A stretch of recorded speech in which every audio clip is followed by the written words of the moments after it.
चलो आगे next point देखो। लैटरल मैग्नेटिक, तुमको सुनाई दे रहा है क्या मेरी बातें?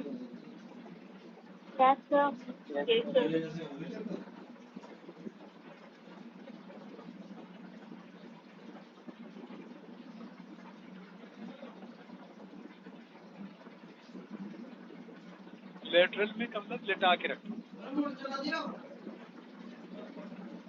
ऑब्जेक्ट लाइक ऑन प्रिंसिपल, ऐसे जैसे रखा था क्वेश्चन में वैसे। इमेज भी ऐसे बना लो छोटी सी। ये हम इसे लेंगे डी, क्या लेंगे? D, change in position of object. इसे लेंगे डीवी, जो कुछ हो रहा है स्मॉल चेंज के लिए बात कर रहा हूँ। Small length of object, small length of image.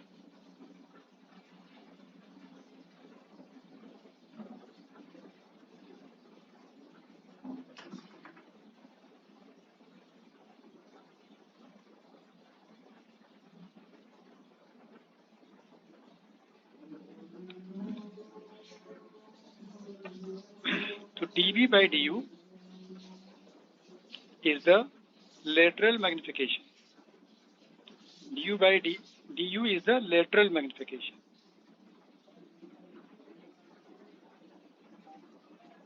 M lateral.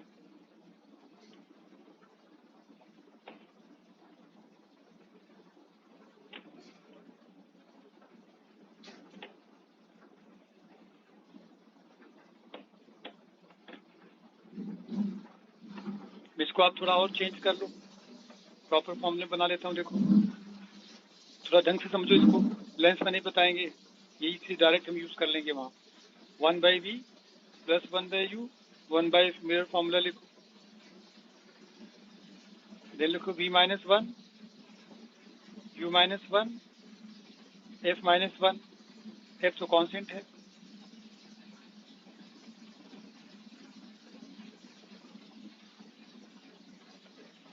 On differentiating both sides,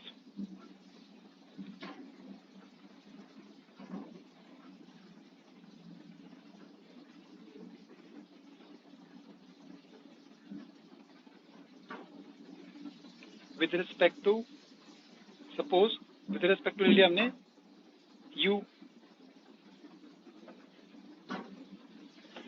so d by du of u v minus 1, d by du of v minus 1 plus d by du of u minus 1। Focus का differentiation 0, right hand side 0।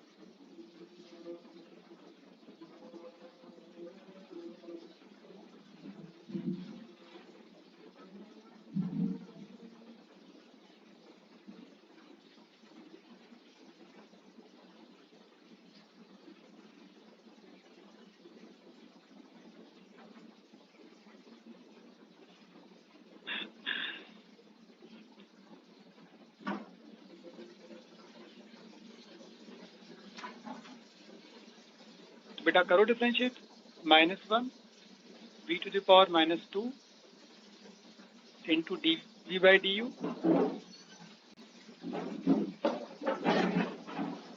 -1 into du by, it is 1, right hand side 0।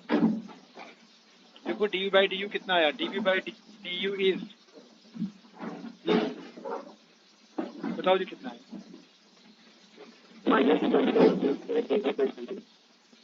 dv by u whole square आया? Yes sir. ये है, देखो ध्यान से ऊपर वाला ना, ये m स्क्वायर हो गया। देख m v by u होता है ना m स्क्वायर, मतलब f minus u whole f by f minus u whole square.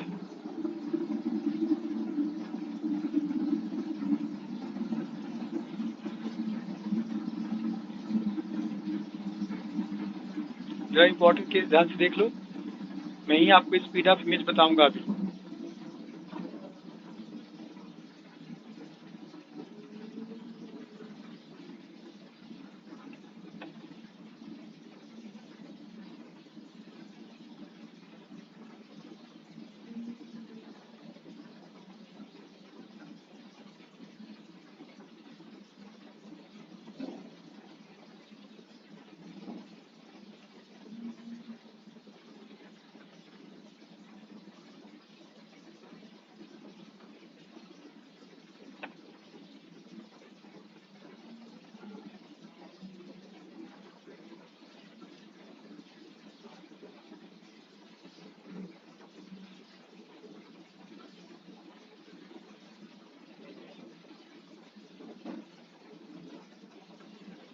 देखिए dv minus f by s minus u whole square d you.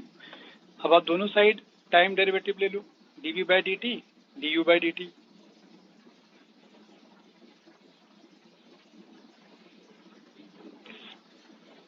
Speed of image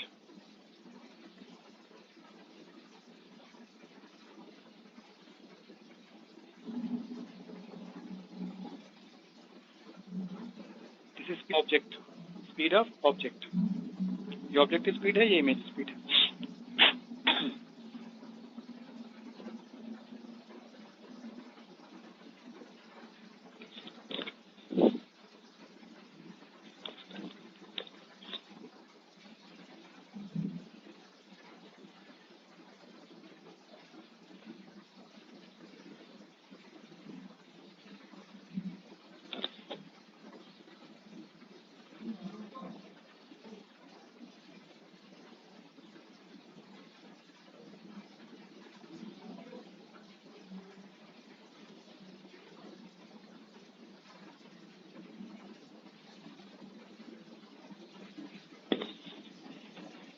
चलो तीसरा लिखो आप, aerial magnification.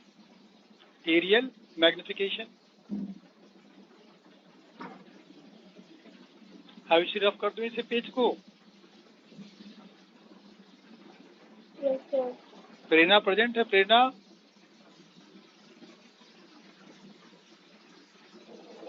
Yes sir. बताओ formula areal magnification का क्या होता है? कि सोच रहे हैं पूछेंगे, रफ कर दें। नहीं, m square is equal to area of image over area of object। चलो याद है इसको भी। मतलब ये देखिए हमने एरिया के फॉर्म में ऑब्जेक्ट रख दिया है। तेरे गांव में यहाँ पे सब लोग ठीक है? Yes sir. तुम लोग घर में बैठे हो, सब ठीक रहेगा। तो देखो ये एल डैश हो गया, बी डैश हो गया, L dash B dash, L dash B dash, है ना?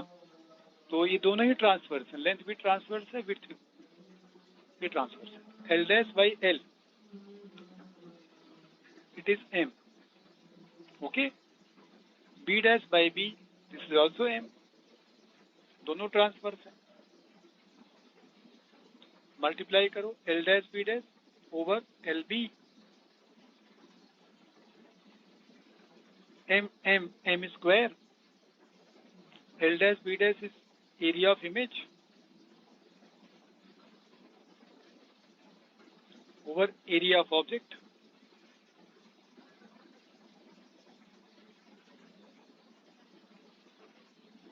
ये है मैग्निफिकेशन का स्क्वायर। एम कितना इंपॉर्टेंट है, और एम की वैल्यू वही एफ माइनस यू।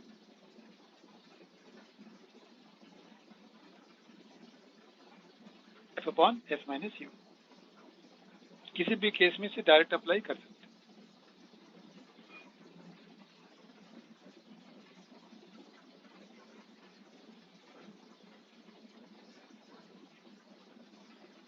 तो ये देखा आपने, सारे मैग्निफिकेशन की बात थी। अब हम आपको पढ़ाने जा रहे हैं refraction through plane surface. Refraction through plane surface साथ साथ थ्योरी हम पढ़ा लेंगे। प्लेन सरफेस करा देता हूँ आज, तो पढ़ाएंगे पहले, इसके बाद आगे लेंस कराएंगे। रिफ्रैक्शन थ्रू प्लेन सरफेस,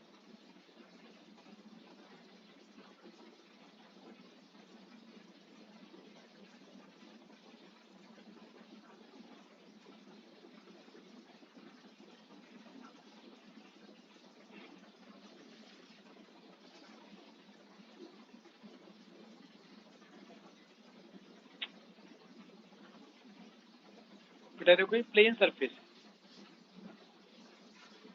ऊपर अलग मीडियम नीचे अलग मीडियम।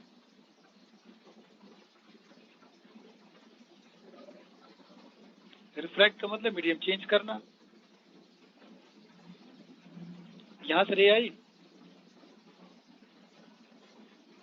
यहां चली गई। बताओ म्यू1 ज्यादा है म्यू2 ज्यादा है? कौन बताएगा? म्यू1 ज्यादा है म्यू2 ज्यादा है? बोलो। म्यू2 ज्यादा है। म्यू2। अच्छा, ज्ञान नहीं बिल्कुल भी। Angle of incidence, angle of refraction, refraction angle greater हो गया इंसिडेंस से। जिस साइड का म्यू उस साइड का एंगल लेना है, ये रूल है।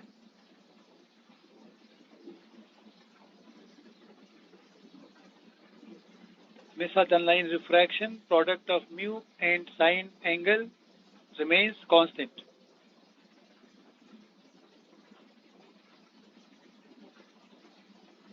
तो चूंकि आई स्मॉल है आर से, इसलिए म्यू1 म्यू2 से ग्रेटर। ये बातें भी याद रखना भैया। वेलोसिटी म्यू का प्रोडक्ट, लैम्डा म्यू का प्रोडक्ट, सभी इक्वल होते हैं। क्या नहीं चेंज होता? Number 1 frequency. फ्रीक्वेंसी। दूसरा, और क्या नहीं चेंज होता है? लिख लो, phase remain same. Phase remain same, phase नहीं चेंज होता, फ्रीक्वेंसी नहीं चेंज होती।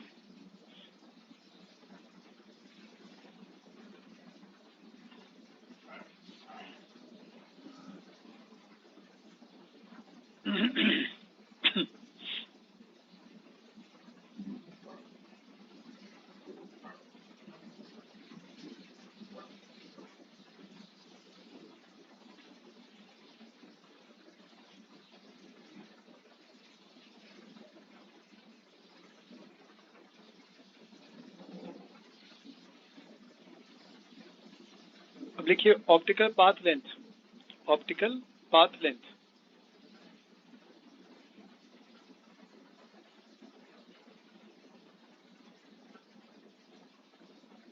क्या होता है? लिखिए, it is optical path length is a distance travelled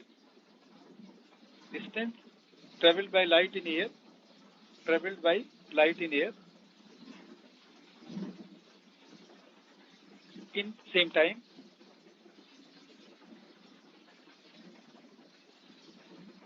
as it takes to pass through a given medium.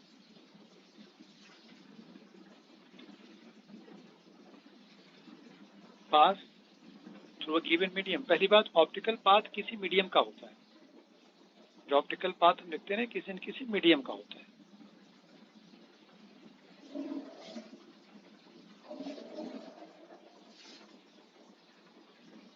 जिस मीडियम की बात कर रहे हैं, पहले उस मीडियम को आप बनाओ। मान लो इसकी थिकनेस x है, इस मीडियम का इंडेक्स म्यू है। फिर आप देखो कि लाइट को उसको पास करने में कितना टाइम लगता है। Thickness of medium over speed of light in the medium. Speed of light होगी c बाई म्यू। कितना टाइम लगा इसको पास करने में?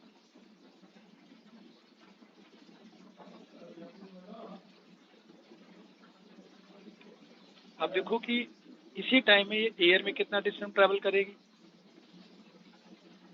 एयर में ज्यादा डिस्टेंस ट्रैवल करेगी। जितना भी डिस्टेंस एयर में ट्रैवल करेगी, इसी टाइम की बात करना।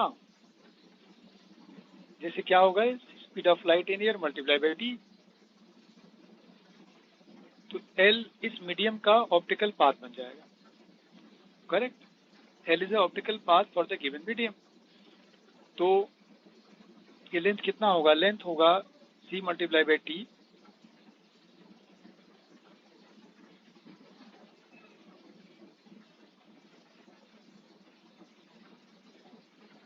याद रखना, optical path for a medium is refractive index of the medium into thickness of that medium, thickness of that medium.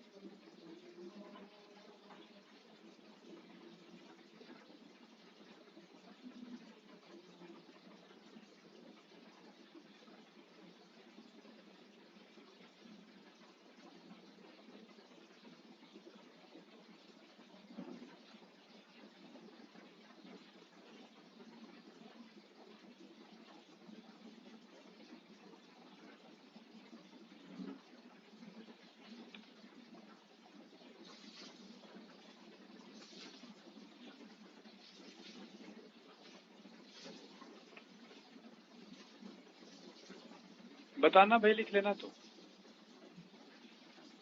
किसी को पूछना पूछ भी लिया करो आप लोग, क्योंकि अब थोड़ा अब कम पूछेंगे टीचर की समझ आया कि नहीं आया, आपको अपने आप ही बोलना पड़ेगा समझ आया कि नहीं आया। समझे आप?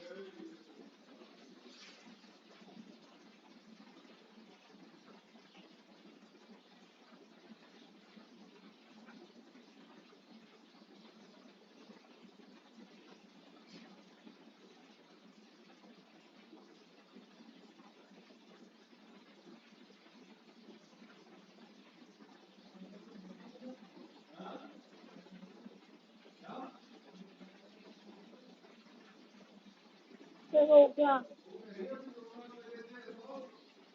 अच्छा ठीक है।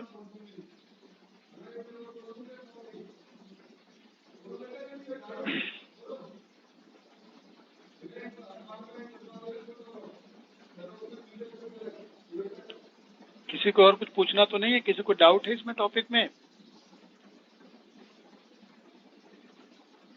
चलो, डाउट नहीं है।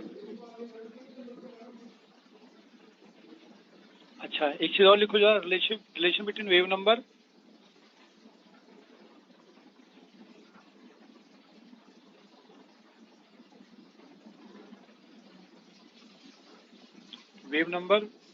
Refractive index and thickness of medium. Wave number का मतलब क्या है? जैसे ये 1 वेव, 2 वेव, 3 वेव बना लिया, 1 वेव बना लिया लैम्डा, 2 वेव बना लिया, 3 वेव बना लिया, और ये किसी मीडियम का ऑप्टिकल पाथ है।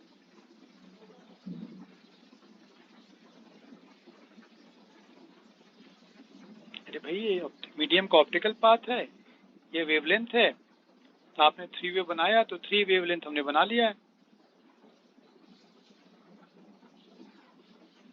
सो 3 lambda is mu multiply by x. Formula क्या बना in general? n into lambda, याद रखिए लेमडा एयर वाली है ये, n into lambda in air is mu times of x, where n is called number of wave.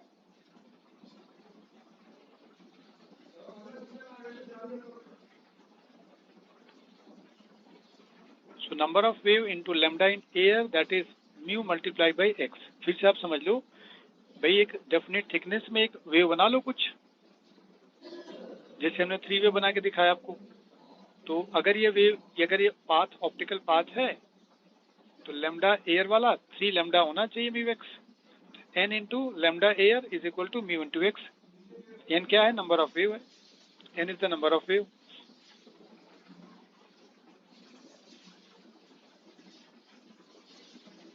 आ गया समझ में?